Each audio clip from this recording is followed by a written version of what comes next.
Hello, wrestling fans, and welcome to Wrestler Weekly Presents. This is episode 15 and the season finale. Season 1 almost in the books when we wrap up this episode. And before I begin, by the way, my name is Scottie Richardson. I am the CEO of Wrestler Weekly, and I would like to thank you, the fan, the old school wrestling fan, for those that follow, like, subscribe to Wrestler Weekly. On behalf of everyone involved with Wrestler Weekly, I want to give you a shout out. Thank you so much for joining me every week. And we have had an unbelievable time with Wrestler Weekly Presents and Season 1, going through all of the MAGS and going through all the years. We started way back in 1972, and now we have come upon this episode, 1991 and 1992. This is where we will end Season 1. And man, I've had just a great time. I mean, think about the things that we've created off of Wrestler Weekly Presents. Things like hashtag Hot Mag. You know, that's the first mag that I show. I'd like to thank my buddy Mike Leotis for pointing that out and saying, man, we got to do something with that. And so when we had the Wrestler Weekly 1-year anniversary, we tried to get Hot Mag trending. And man, thank you for all those that joined in on that and are still joining in. I got a tweet recently from my buddy Freddie Hudson, who is the newest VIP member, I should add. And so thank you for continuing the hashtag Hot Mag. But we also brought out things like the Bobby Snacks. My good buddy Bobby Norton from Jacksonville, Florida, Jayville, and the Bobby Snacks made it a nice hit for Season 1. And so without further ado, the Hot Mag. Drum roll, please. Here we go. PWI, Pro Wrestling Illustrated, September of 1991, Rick and Scott Steiner, the Steiner brothers. And I can tell you, whenever we do polls or we get into discussions, nothing is more hot as far as Hot Mag goes than a discussion about where do the Steiners fit on the tag team rankings with the Road Warriors, with, Dr. Death Steve Williams and Bam Bam Terry Gordy. We talk about tag teams, the Rock and Roll Express, the Fantastics, the Fabulous Ones, the Hart Foundation, Demolition.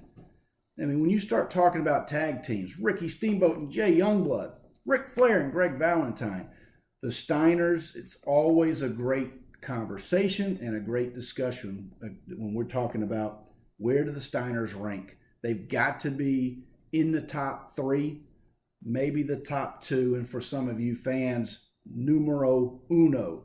That's a shout out to my buddy Austin Idol. Number 2, we're going to stick with PWI.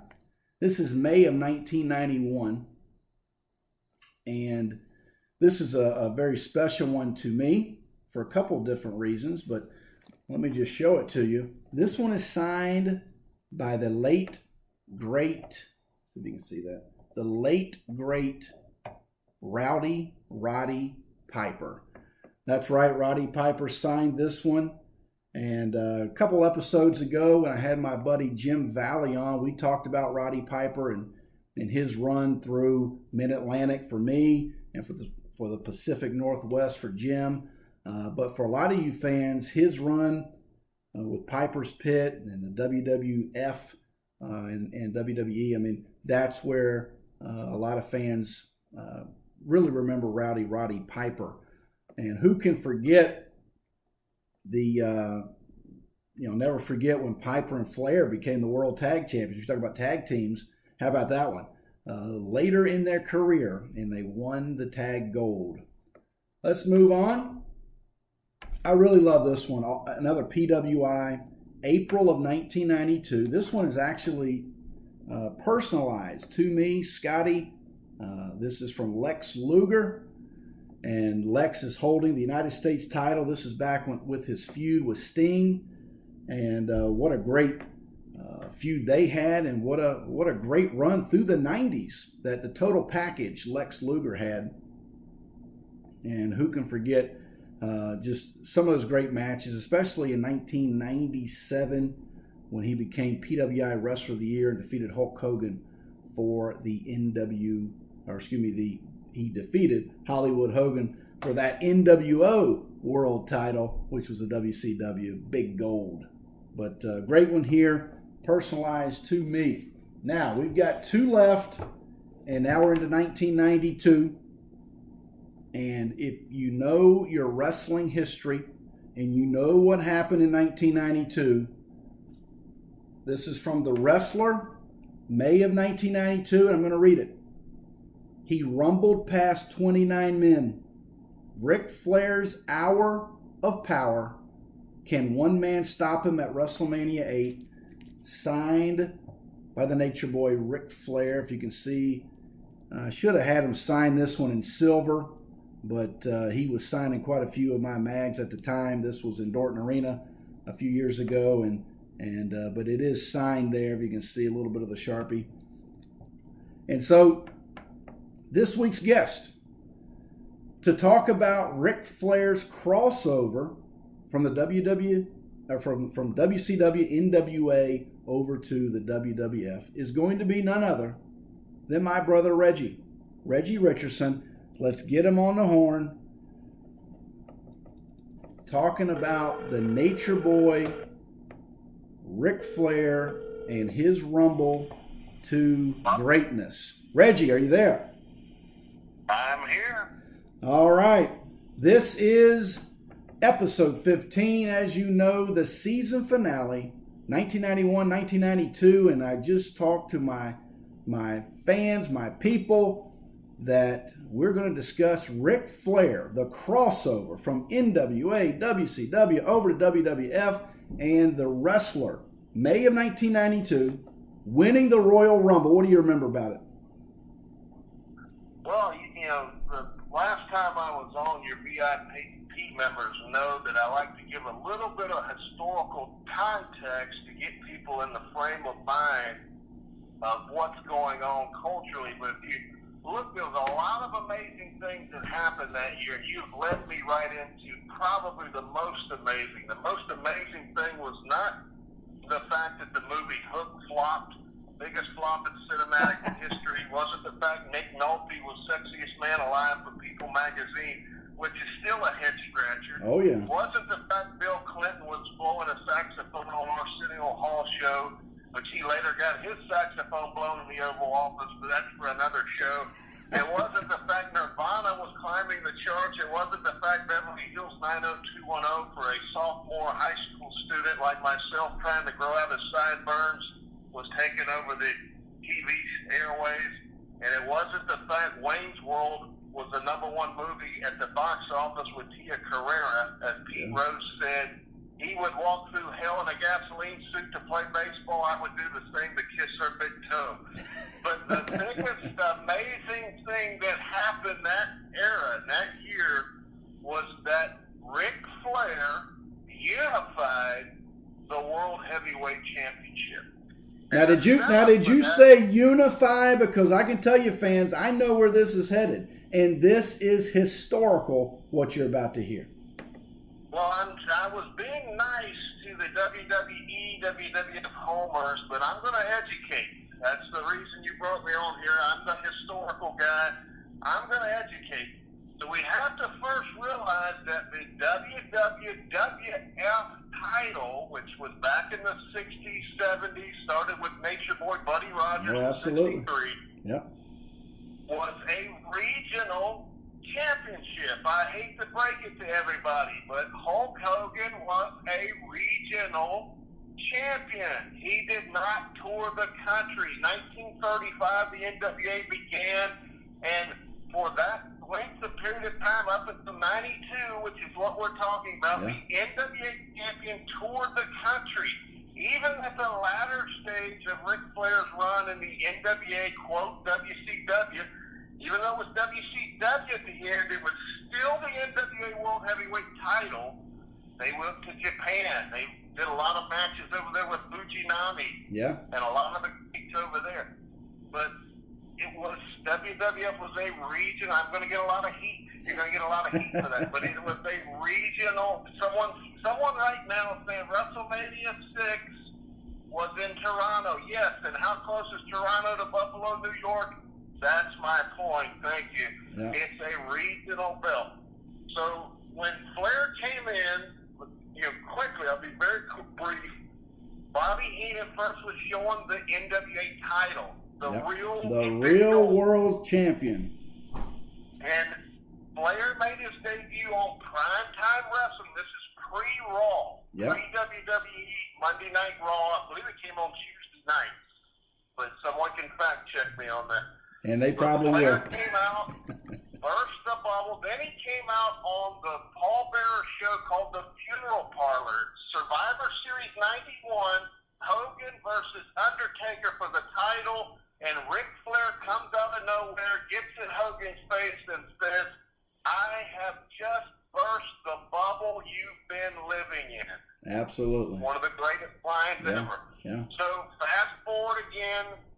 Hogan lost to Undertaker. Jack Tunney upheld the belt, saying that there was a chair involved or something like that. The belt goes into Royal Rumble 92. Yeah. The winner of that battle royal would be the world champion. So keep in mind, Ric Flair had never lost the NWA title, and he still had the NWA title. Yeah. If you go back and look on YouTube, fans, you can see Ric Flair, when he confronts Hogan, Undertaker hits him from behind, he holds up the big gold and the winged belt. Yeah. Had both belts there. Yeah. Absolutely. And then, just to close it out, Flair wins that Royal Rumble, and the phrase, and it should be the title of this episode, with a tear in my eye. Woo! Ric Flair won the WWF back then, WWE. Yeah. Winged gold belt. Yep. Which I unified the belt, and that's the real line of world champions. If you take the NWA from 1935 up until 92, when he unified the belt, you no longer look at WCW as world champion line. This is just my opinion. Now, everybody can argue. From that point forward, that's the real line, because you started to become like the boxing of the alphabet soup, WBA, WBO. Who's the champion? Nobody knows the boxing. Who's the boxing champion? So you have to clarify and follow the history. Who beat who?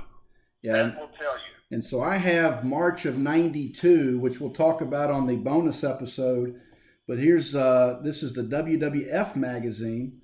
And Flair has got the wing title signed. Oh, yeah. And he had the nice haircut as well.